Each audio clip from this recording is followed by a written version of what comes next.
மத்தேயு 14ஆம் அதிகாரம் 25ஆம் வசனம். இரவின் 4ஆம் ஜாமத்திலே இயேசு கடலின் மேல் நடந்து அவர்களிடத்திற்கு வந்தார். 4ஆம் ஜாமம் என்பது விடிய கால 3 மணிலேருந்து 6 மணி வரை உள்ள நேரம். அந்த நேரத்தில் கடல் மேலே நடந்து வந்தார், என்ன பிரயாணம் செய்தார் என்று நாம் எடுத்துக்கலாம். அவருக்கு கடல் மேலே நடக்கிறதெல்லாம் ஒன்றும் இல்லை, அவர் வானத்திலே நடக்கிற ஆள். அதனால் அவருக்கு கடல் மேலே நடக்கிறதெல்லாம் அதிசயம் அற்புதம் கிடையாது, நமக்கு தான் அதிசயம் அற்புதம். அவர் விடிய காலிலே நடந்து வருகிறார் என்பது அது 5 மணியாக கூட இருக்கலாம், 3 மணியாகத்தான் இருக்க வேண்டும் என்று அல்ல. 3லேருந்து 6 மணி வரை ஒரு ஜாமம்ன்றது 3 மணி நேரம். இப்போ 4ஆம் ஜாமம், இரவிலே 4ஆம் ஜாமம்ன்றது அது சாயங்காலம் 6 மணிக்கு ஆரம்பிக்குது. அடுத்த நாள் சாயங்காலம் வரைக்கும் இரவு, அடுத்த நாள் காலை 6 மணி வரைக்கும் இரவு. சாயங்காலம் 6 டு காலை 6 இரவு. அதில் ஒரு ஜாமம்ன்றது 3 மணி நேரம். 4ஆவது ஜாமம்ன்றது விடிய காலம் 3லேருந்து 6 வரை. 6 மணியாக கூட இருக்கலாம் அது நடந்து வருவது, அல்லது 5 மணியாக கூட இருக்கலாம். அதனால் அவருக்கு ஆனால் ஏன் நடந்தார் என்கிற ஒரு கேள்வியும் இருக்கிறது. லூக்கா 6ஆவது அதிகாரம் 48ஆம் வசனத்தில் இதே சம்பவம் அங்கேயும் சொல்லப்பட்டிருக்கு. அங்கே கொஞ்சம் கூடுதல் தகவல்கள் நமக்கு இருக்கிறது. அவர் ஏன் நடந்து வந்தார் என்று சொன்னால், அவர்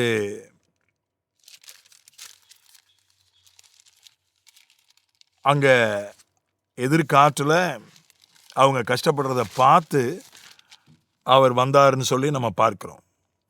மார்க்கு 6:48, லூக்கா அல்ல, மார்க்கு 6:48. அப்பொழுது காற்று அவர்களுக்கு எதிராக இருந்தபடியால் அவர்கள் தண்டு வலிக்கிறதில் வருத்தப்படுகிறதை அவர் கண்டு ராத்திரியில் 4ஆம் ஜாமத்தில் நடுக்கடலில் மேல் நடந்து அவரிடத்தில் வந்து. இப்போ இவர் மலைக்கு மேலே இருக்கிறார், கரையில் மலைக்கு மேலே இருக்கிறார். இவங்க நடுக்கடலில் இருக்கிறாங்க. அங்கேருந்து பார்த்தா அது ராத்திரி வேற, பகலாக இருந்தால் கூட ஒருவேளை அங்கேருந்து பார்த்தா தெரியறதுக்கு வாய்ப்பு இருக்கலாம். அதாவது மலைக்கு மேலே இருந்து நடுக்கடலில் இருக்கிறவங்கள பார்க்க முடியுமான்னா மனுஷயத்தில் முடியாது, அதுவும் ராத்திரியில் முடியவே முடியாது. அவர் எப்படி பார்த்தாருன்னா, அவர் ஆவியில் பார்த்தார். எதிர்காற்று தான், வேற ஒன்றும் புயல் காற்றுலாம் ஒன்றும் இல்லை, உயிருக்கெல்லாம் ஒன்றும் ஆபத்து கிடையாது. புயல் காற்றா இருந்தால் உயிருக்கு ஆபத்து, இவங்களுக்கு உயிருக்கெல்லாம் ஆபத்து கிடையாது. எதிர்காற்று, அவ்வளவுதான். அந்த தண்டு வலிக்கிற முடியல, தண்டு வலிக்கிறதுக்கு அவங்க வருத்தப்பட்டாங்க. அவர்கள் தண்டு வலிக்கிறதில் வருத்தப்படுகிறதை அவர் கண்டு ராத்திரியில் 4ஆம் ஜாமத்தில் கடலின் மேல் நடந்து அவர்களிடத்தில் வந்து அவர்களை கடந்து போகிறவர்கள் போல காணப்பட்டார். அவர் ஆவியில தான் பார்த்தார். இவங்களுக்கு எதிர்காற்று வீசுது, அவங்க படகை செலுத்துவதில் ரொம்ப கஷ்டமாக இருக்கு, அவங்களுக்கு வருத்தமாக இருக்கு அப்படின்றத கண்டு நடந்து வந்துட்டார். ஏன்னா அங்கே வேற படகு இல்லை. இன்னொரு சுவிசேஷத்தில் வாசிக்கிறோம், அங்கே வேற படகு இல்லை. படகு இருந்தால் படகுல வந்திருப்பார்.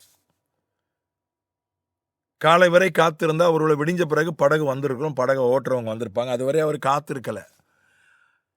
பாவம், அவங்க எதிர்காத்துல பல மணி நேரம் அல்லது சில மணி நேரமாக கஷ்டப்படுறாங்க, போய் உதவி செய்யணும்னு அவர் அங்கேருந்து வந்தார். இன்னொரு சந்தர்ப்பத்தில் அவரே படகுல இருந்தார். அப்போ புயல் காற்று வீசியது, கடல் கொந்தளித்தது, அவர் தண்ணியெல்லாம் படகுக்குள்ளே வந்துச்சு. அது வேற ஒரு சம்பவம், அது உயிருக்கே ஆபத்தான சம்பவம். இதில் ஒன்றும் உயிருக்கெல்லாம் ஒன்றும் ஆபத்து இல்லை, ஏன்னா அங்கேயே நின்றுட்டு இருக்கிறாங்க.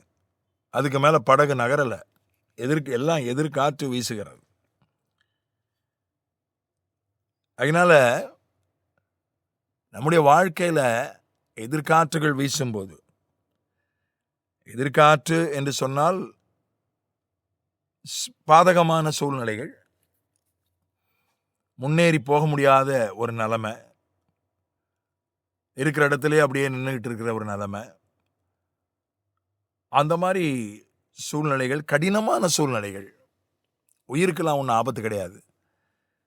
ஒன்றும் பெரிய பிரச்சனை, பெரிய தேவைலாம் ஒன்றும் இல்லை. கடினமான ஒரு சூழ்நிலை. எதிர்காத்து இல்லைன்னா அவங்க ரொம்ப சுலபமாக தண்டு வலிப்பாங்க.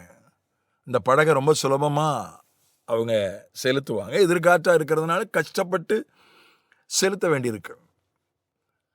அதற்கு உதவி செய்வதற்காக படகு அங்கே இல்லாவிட்டாலும் கூட விடிஞ்ச பிறகு படகு வந்துடும், அதுக்கு காத்திருக்காமல் அவர் கடல் மேலே நடந்து வந்துட்டார். அவர் மனித வாழ்வில் இருந்தபோது, 100க்கு 100 மனிதனாய் இந்த உலகத்தில் வாழ்ந்த போது தன்னுடைய சீடர்களுடைய வருத்தத்தை அவரால் பார்க்க முடிந்தது. ஆவியில் அவரால் பார்க்க முடிந்தது. அதற்கு உதவி செய்யும்படியாய் அற்புதமாக அவர் வந்தார். அற்புதமான ஒரு போக்குவரத்து. எலியாவை ஆவியானவர் கொண்டு போயிடுவாருன்னு அவனை பற்றி பரவாயில்ல பேசுகிறாங்க. மலையில் கொண்டு போய் வச்சிருவார் ஆவியானவர், வனாந்தரத்தில் கொண்டு போய் வச்சிருவார். 50 பேர் போய் தேடினாங்க எலியாவை பரலோகத்துக்கு எடுத்துக்கொண்ட பிறகும். பரலோகத்துக்கே அவர் எலியாவை ரொம்ப அற்புதமான ஒரு போக்குவரத்தில் தான் கொண்டு போனார், உடலோடு கொண்டு போனார். அதே மாதிரி பிலிப்பு அப்படின்ற ஒரு சுவிசேஷகனை அப்போஸ்தலர் 8ஆம் அதிகாரத்தில் அவன் மறைந்து விட்டான். ஆவியானவர் அவனை அப்படியே தூக்கி கொண்டு அடுத்த ஊரில் கொண்டு விடுறதை பார்க்குறோம். இதுவும் ஒரு அற்புதமான போக்குவரத்து தான், கடல் மேலே நடந்து போகிறது. அதாவது பெருசாக ஒன்றும் அங்கே ஒரு உயிருக்கு ஆபத்துனா கூட அவர் நடந்து வந்துட்டார் அப்படின்றது அது ஒரு பெரிய விஷயம்.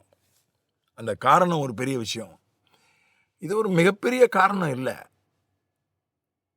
ஒரு ஒரு சின்ன கடினமான ஒரு சூழ்நிலை, அவ்வளவுதான். பிரயாணத்தில் ஒரு கடினமான சூழ்நிலை. ஒரு வாகனம் பழுதுபட்டு விட்டால் அது மாதிரி ஒரு சூழ்நிலை தான். வாகனம் பழுதுபட்டு விட்டது, டயர் பஞ்சர் ஆயிடுச்சு, வாகனம் பழுதுபட்டு விட்டது, இல்லை எரிபொருள் இல்லாமல் நின்றுடுச்சு, வண்டி பெட்ரோல் போடாமல் விட்டுட்டாங்க, நின்றுடுச்சு, அல்லது டிராஃபிக் ஜாம் ஆயிடுச்சு. அந்த மாதிரி ஒரு சூழ்நிலை மாதிரி தான் அது. எதிர்காற்று வீசி நடுக்கடலில் அதுக்கு மேலே அவங்களால போக முடியல. திரும்பி இந்த பக்கம் வந்திருக்கலாம், ஆனால் அவங்க வரல.